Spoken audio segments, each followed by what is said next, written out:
তাহাজ্জুদ খুব বড় গভীর রহস্য আল্লাহ ও তার বান্দার মাঝে।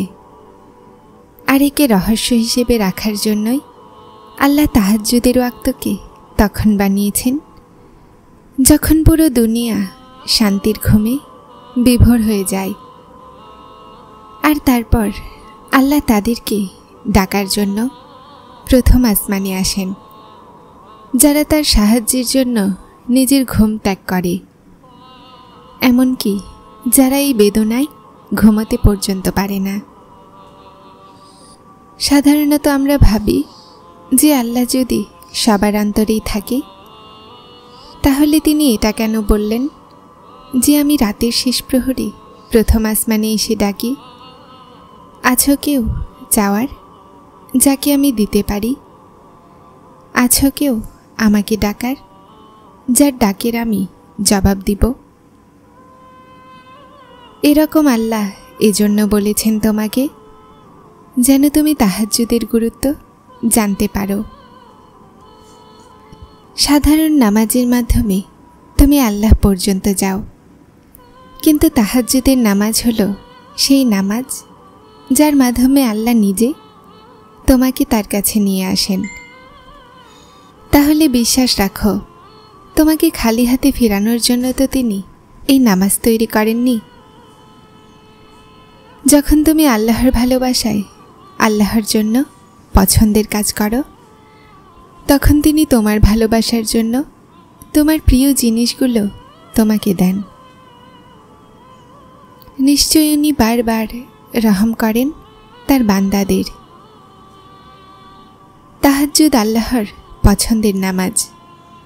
তাহলে ভাবো, যাদেরকে তিনি এই তৌফিক দান করেছেন তারা কতটা পছন্দনীয় তার কাছে। তাদের দোয়াতে তো মনে হয় আল্লাহ হেসে কোন বলে দিবেন হয়তো। তাহাজ্জুদের দোয়া সম্ভাবনার এতটাই নিকটে থাকে যে সেই মুহূর্তে আল্লাহ তোমার এতটা নিকটে থাকেন। আর জানো সেই সময়ে আল্লাহ তোমার কতটা নিকটে থাকে? এতটা নিকটে যে তোমার আর আল্লাহর নিকটে তৃতীয় কারো আসার সুযোগ নেই। এতটা নিকটে যে না আসমানিরা তোমাকে আল্লাহ থেকে আলাদা করতে পারে, আর না জমিনবাসীরা। সেই সময় আল্লাহ নসিবকেও বলার ক্ষমতা বন্ধ করে দেন। তারপর আল্লাহ সবাইকে নীরব করে তোমার দিকে মনোযোগ দেন। তারপর তিনি বলেন, হে আমার বান্দা, ফরিয়াদ করো যে কি চাও, চাও আমার কাছে যেন আমি তোমাকে দিতে পারি। তিনি এমনভাবে দোয়া কবুল করে নেন যে দোয়াও হয়রান হয়ে যায়। তারপর তিনি এমন জায়গা থেকে সাহায্য পাঠান যার তুমি ধারণাও করতে পারবে না।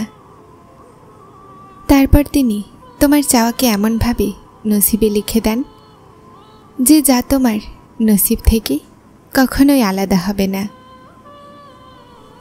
যদি সব রাস্তা বন্ধ দেখতে পাও আর কদম তাহাজ্জুদের দিকেই যায়, তাহলে জেনে নাও যে তোমার রব তোমাকে তাহাজ্জুদের জন্য নির্বাচন করেছেন। তিনি এজন্য সমস্ত রাস্তা বন্ধ করে দেন যেন তুমি তাকে রাজি খুশি করার জন্য তাহাজ্জুদ পর্যন্ত যাও। উনি চান আমার বান্দা রাতের নিস্তব্ধতায় আমাকে ডাকুক, আমাকে তার কষ্টের কথা বলুক, আর আমি আল্লাহ রাতের নীরবতায় আমার বান্দাকে শুনতে পারব। জলদি যদি শুনে নিতেন তোমাকে, তাহলে কি তুমি তাহাজ্জুদের মজা নিতে পারতে? তার ভালোবাসার গভীরতা, কবুলিয়তের গুরুত্ব জানতে পারতে? তাহাজ্জুদের সিজদা যে কারো নসিবে জোটে না। তাহাজ্জুদ প্রিয় ইবাদত, আর আল্লাহ তার প্রিয়দের নসিবে এটা দিয়ে থাকেন। তাহাজ্জুদে চাওয়া দোয়া রদ হয়ে যাবে, এটা তো অসম্ভব কথা। তুমি তাকে রাজি করার জন্য নিজের ঘুমকে কুরবানি করো, আর তিনি রাজি হবেন না, এটা তো অসম্ভব কথা। তাহাজ্জুদের নামাজ আল্লাহ বানিয়েছেন কবুলিয়তের জন্য। যদি কোনো দোয়া তোমাকে তাহাজ্জুদ পর্যন্ত নিয়ে যায়, তাহলে জেনে নাও তোমার দোয়া কবুল হয়ে গেছে। তুমি যে দোয়া তাহাজ্জুদে চাচ্ছ না, সেই দোয়া অনেক আগেই কবুল হয়ে গেছে।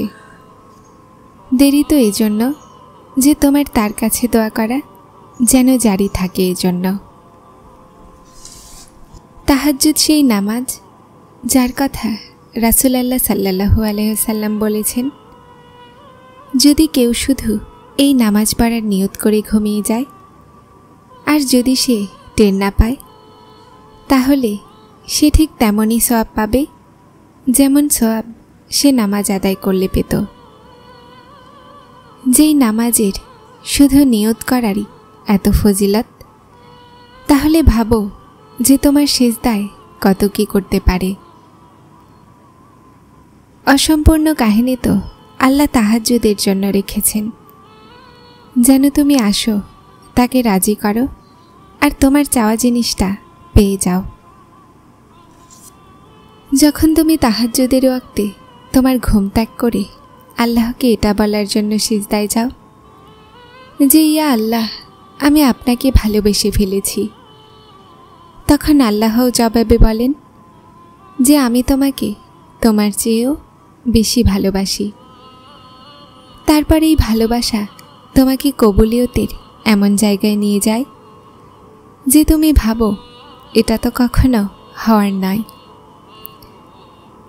আল্লাহর ভালোবাসা তোমাকে তাহাজ্জুদ পর্যন্ত নিয়ে আসে, আর তাহাজ্জুদ তোমাকে মজেজা পর্যন্ত নিয়ে আসে। তাহাজ্জুদের দোয়ার জন্য তো 7 আসমানের পর্দা উঠিয়ে নেওয়া হয়, আর তারপর আল্লাহ এমন মজেজা করেন যা না কখনো জমিনবাসীরা দেখেছে আর না আসমানবাসীরা। তাহাজ্জুদের সেই শ্বাসরুদ্ধকর সিজদায় তোমার দোয়াগুলোর জন্য অলৌকিকতার রাস্তা বানাবে, যা শুধুমাত্র তুমি আর তোমার আল্লাহ জানেন। যারা চ্যানেলটিতে নতুন এসেছেন তারা সাবস্ক্রাইব করে হেদায়েতের সাথে থাকুন। আসসালামু আলাইকুম।